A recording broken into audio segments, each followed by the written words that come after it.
ঝালকাঠি 1 আসনে জামায়াতে ইসলামী বাংলাদেশ মনোনীত প্রার্থী ডক্টর ফয়জুল হকের একটি বক্তব্য সামাজিক যোগাযোগ মাধ্যমে ভাইরাল হলে দেশজুড়ে তীব্র আলোচনার জন্ম দেয়। তার বক্তব্যে বিড়ি ও ধূমপান প্রসঙ্গ নিয়ে মন্তব্য করা নিয়ে অভিযোগ উঠেছে আইন ও নির্বাচনী আচরণবিধি লঙ্ঘনের। আজকে থেকে মাথাও আর ফিরিয়ে আসবেন। ভাইরাল ভিডিও বক্তব্যে ডক্টর ফয়জুল হক বিড়িতে সুখ টান দিয়েও দাড়িপাল্লায় ভোট চাইলে আল্লাহ মাফ করে দিতে পারে বলেই মন্তব্য করেছিলেন। 7 জানুয়ারি রাতে স্থানীয় এক উঠান বৈঠকেই তিনি এসব কথা বলেন। আর তার নামের একটি ফেসবুক পেজেই বক্তব্যটি লাইভে সম্প্রচার করা হয়েছিল। এরপরই সামাজিক যোগাযোগ মাধ্যমে ভিডিওটি ভাইরাল হয়। আগামী নির্বাচনে অন্তত একবারের জন্য কায়েদ সাবুদের নাতি ডক্টর ফয়জুল রে রাজাপুর কাদেলে দাড়িপাল্লায় ভোট দেবা কি নারী ভাইরা বোনেরা করতে রাজি আছেন ইনশাআল্লাহ।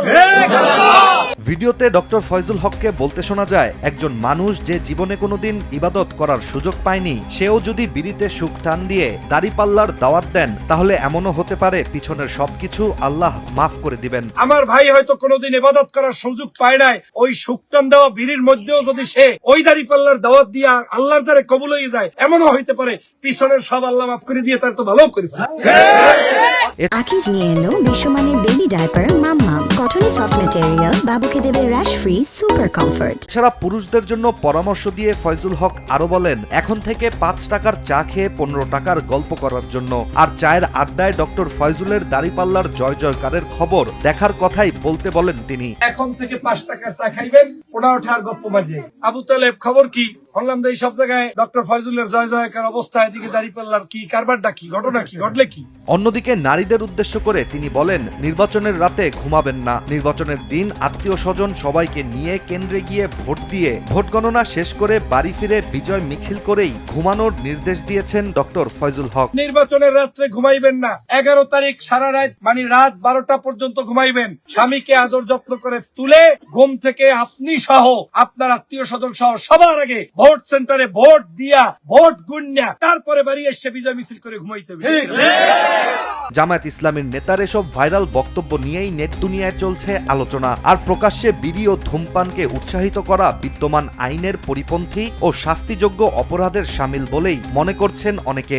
ডক্টর ফয়জুল হক উনি যে বক্তব্য আজকে দিয়েছেন সারা বাংলাদেশে ভাইরাল হয়েছে, আমরা এই বক্তব্যটাকে নিন্দা জানাই। বিড়ির কথাটা তার মুখ থেকে আশা করা যায় না, কারণ সে একটা দলের একটা প্রার্থী, কিন্তু ধর্মকে সে করে ধর্মকে ছোট করে সে যে বিড়ির কথা ধর্ম নিয়ে বলেছে, সে আসলে একটা বড় অন্যায় করেছে। আমি তো একজন সামান্য ভোটার, আমরা কি মনে হয় বিড়ি খেয়ে যাবো মাফ করে দিব আমারে ভোট দিলে? কোনো বক্তব্য আশাই তো করি না। এগুলো হয়, এগুলো সমাজে চলে। ইসলামের লোক দলের লোক হইয়া সে ধরনের কথা বললে তা তো শোভা পায় না মুখে।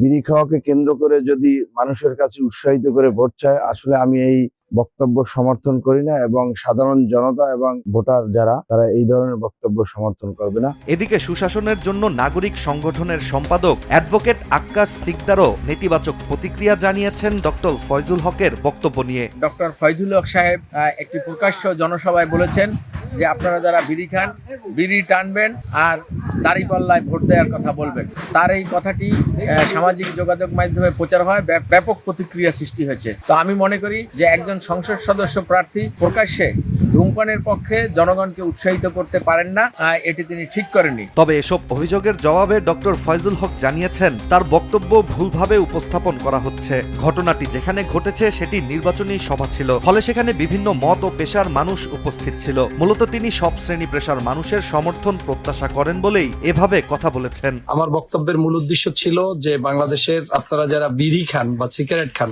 আপনি যদি এই খাবার অভ্যস্ত অবস্থায়ও আপনার দোকানে গিয়ে বসেন, সেই খাওয়া অবস্থায়ও আপনি দাড়িপাল্লার পক্ষে বক্তব্য রাখবেন কিংবা দাড়িপাল্লার পক্ষে আপনি ভোট চাইতে পারবেন। আপনি যদি এমন করে দাড়িপাল্লার পক্ষে দাঁড়ান, হতে পারে আপনার জীবন পরিবর্তন হতে যেতে পারে, এবং সেটা দাড়িপাল্লার পক্ষে অবস্থান করার কারণে একটা সময় আল্লাহ তাআলা চাইলে আপনাকে মাফ করে দিয়ে আপনাকে এই সঠিক পথে পরিচালিত করতে পারে। এ ধরনের একটি বক্তব্য ছিল।